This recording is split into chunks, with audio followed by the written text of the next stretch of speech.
guys morning হ'লে duty নহয় school duty স্কুললৈ আহিছিলোঁ ফাইনেলি কামৰ জেগা পাই গ'লোহি এই গেটখনো আহি পাইছেহি মই বোলো গেটখন দুটা ধৰি চাইড কৰি নমাই লওঁ তাৰপাছত গেটখন আজি লগোৱা হ'ব সেইজনী আমাৰ আইতা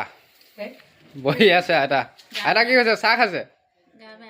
আইতা ভাগৰ গা বেয়া মাতটো একদম বহি গৈছে দেই এইজনী আমাৰ নবৌ চাহ কিহে খাইছে অঁ এইগৰাকী আকৌ কি হ'ল কি হৈছে বা এইটো নৌত্তম আজি গেট লগাম ৰাইজ আজি এইখন দেখিছে এইখন গেট আজি লগোৱা হ'ব এখন কাম কৰি আছে চাহ খাই আছে চবে সকলোৱে চাহ খাই মিলি আছে খাস্তা বিস্কুটেদি চাহ খাই থকা হৈছে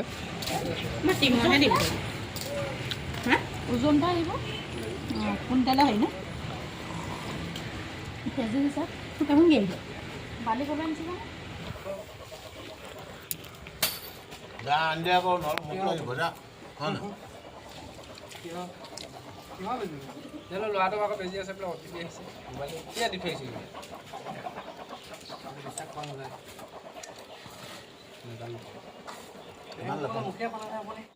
আজি বৃহস্পতিবাৰ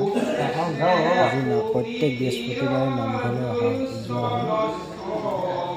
নামঘৰত বৃহস্পতিবাৰ ভাগৱত পাঠ কৰি থকা হয় লগত আহিছে কাহাকুনে দেখিয়াৰ ঢাকিলে কাজৰে পাজৰে যেন পূৰ্বতক চানি অসংখ্যাত মেঘলালি ঘূৰ বিচি কৰে নিৰন্তৰে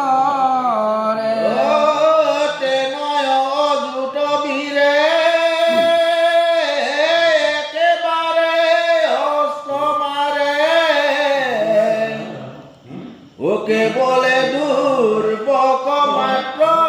ডাকে উদে বৈদ বিদ্যাধরে বেরি হাহাকার করে ওই আকাশত বিমানতে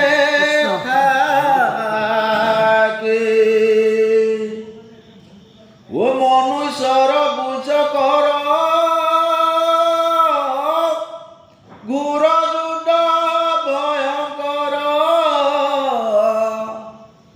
দেখি দেবা কুর ভয় বলা বিধি কিনু কষ্ট দুর্বল বইলা নষ্ট জৈক সমুদ্র তল বইলা শুনি সভাসদ জানি বানা জানি পদ নিবন্ধিলো ইটো কয় কৃষ্ণ কথা পৰম আনন্দ কৰি সৰ্বলোকে যত্ন কৰি শুনিও কয় ইহাক সৰ্বথা এ যতে কবিষয় আন তাত নেদি বাহা কান জানি হবে তেজা যত্ন কৰি কৃষ্ণৰ চৰণে হেহিবি শ্ৰী বিষ্ণু ভাৰতী কবি নিৰন্তৰে ভোলা হৰি